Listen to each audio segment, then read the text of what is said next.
चलें जी, अभी व्लॉग समझो स्टार्ट हो गया। जाके पूरी नर्सरी की आपको विजिट करवाता हूँ, पौधे कैसे हैं वो भी चेक करवाता हूँ। हाँ जी, ये जी हमारा सफ़र जारी है, तकरीबन नर्सरी के पास पहुँचने वाले हैं। आपको चेक करवाता हूँ और नर्सरी भी चेक करवाता हूँ। चाचा बच जा चाचा। चाचा क्या हाल है?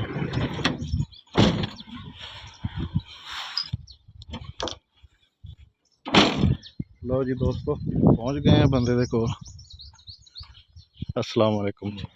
लो जी जनाब, नर्सरी वाल जा रहे हैं, जाके तुहानू विजिट करवाने। और गड्डी दे विच असीं सटवाई है मिट्टी। ये वेख लो कि अगर किसी ने पौधे मंगवाने हो ना तो इस तरह मिट्टी विच सटवा लैनी। देखो इनू असीं जाके थल्ले खलार के ना तो फिर उत्ते पौधे लवावांगे ताकि इहदी ना गाची टुटे ना। चलो जी, लो जनाब, मेरा ख्याल है कि सामने नर्सरी है, नर्सरी पर पहुँचे हैं।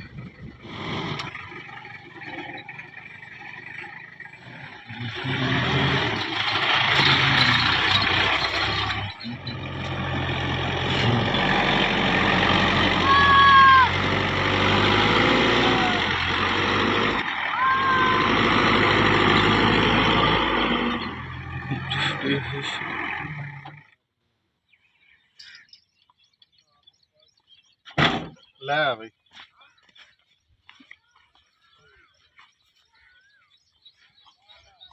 अस्सलाम वालेकुम।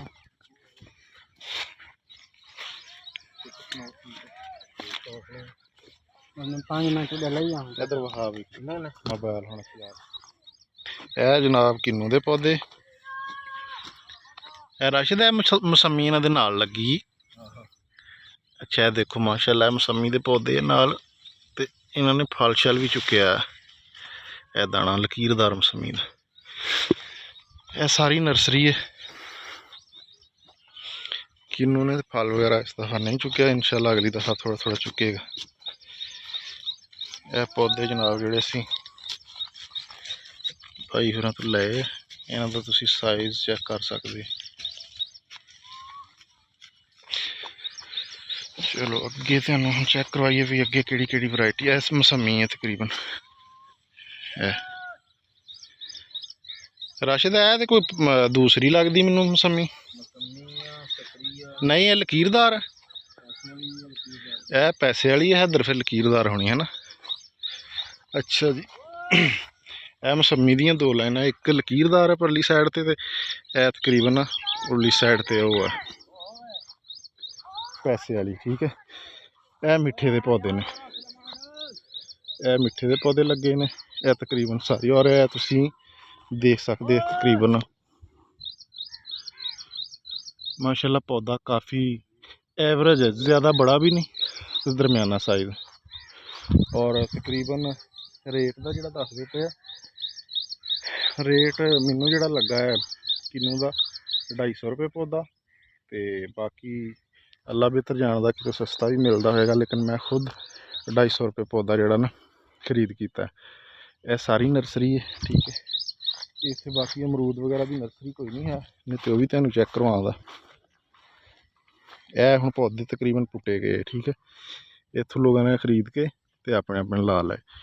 और यह हुण मौसम बहुत अच्छा है, इस वास्ते ना यह हुण अगर किसी ने पौधे वगैरह लाने हैं तो वो खरीद के ला सकता। कभी भी 40-50 रुपये नू प्रैफर ना कराया करो कि रेट जिहड़ा ना कम रेट दे विच कोई चीज़ लै लो। देख लो, पुछ लो किसी तो कि यार नर्सरी गारंटी वाली है, किसी वक्फ बंदे तो लो। ठीक है, क्योंकि 5-6 साल मेहनत करने तो बाद ना 5-6 साल तो बाद जिसले बाग जवान होंदा है ना, उस टाइम नर्सरी बुरी निकल आए तो बड़ा मसला बनता। ठीक है, तो बाकी यह तुसीं वेख सकते हैं मौसमी दी है नर्सरी। मौसमी के पौधे काफ़ी हैल्दी है।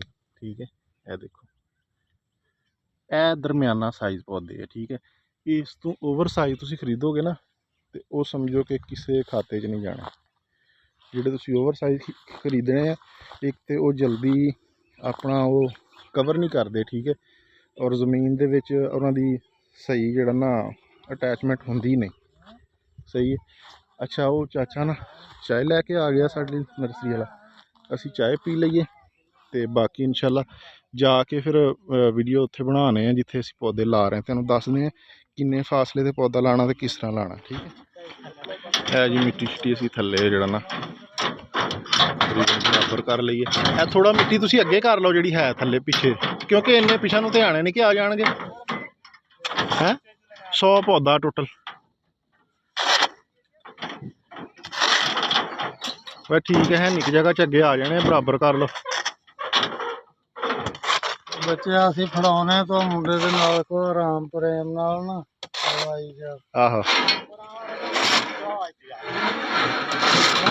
ਇਤਨੇ ਬੜੀ ਆ ਬੂਟੇ ਲਾਏ ਆ, ਬੂਟੇ ਆਪ ਲਾ ਲੈਂਦੇ। ਇਹ ਮੈਂ ਤਾਂ ਤੇ ਇਹਨੂੰ ਫੋਨ ਕੀਤਾ ਚਾਚਾ ਮੈਨੂੰ ਨਾ, ਮੈਂ ਇੱਕ ਉਹਨੂੰ ਸ਼ੀਰੋ ਨੂੰ ਪੁੱਛਿਆ ਤੇ ਬਾਅਦ 'ਚ ਮੈਂ ਇਹਨੂੰ ਹੀ ਫੋਨ ਕੀਤਾ, ਮੇਰੇ ਜ਼ਿਹਨ 'ਚ ਆਇਆ, ਮੈਂ ਕਿਹਾ ਵੀ ਰਾਸ਼ਦ ਨੂੰ ਪੁੱਛਦਾ, ਕਿਉਂਕਿ ਮੈਨੂੰ ਯਕੀਨ ਨਾ ਸੀ ਕਿਸੇ ਤੇ ਆਪਣੇ ਚੱਕ ਵਾਲਿਆਂ ਤੇ।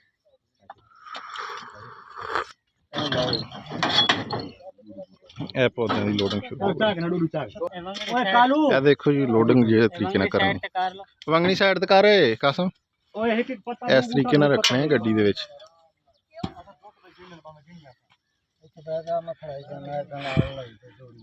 ਇਸ ਇਹ ਜੀ ਤਕਰੀਬਨ 250 ਰੁਪਏ ਇਹਨਾਂ ਨੇ ਮੈਨੂੰ ਕਿਹਾ ਸੀ। ਇਹ ਤੁਹਾਡੇ ਸਾਹਮਣੇ ਇਹ ਮੈਨੂੰ ਰੇਟ ਸਿਰਫ ਇੱਕ ਤੇ ਮੇਰਾ ਕਜ਼ਨ ਵੀ ਹੈ ਤੇ ਦੂਸਰਾ ਇੱਕ ਇਕੱਠੇ ਪੜ੍ਹਦੇ ਰਹੇ।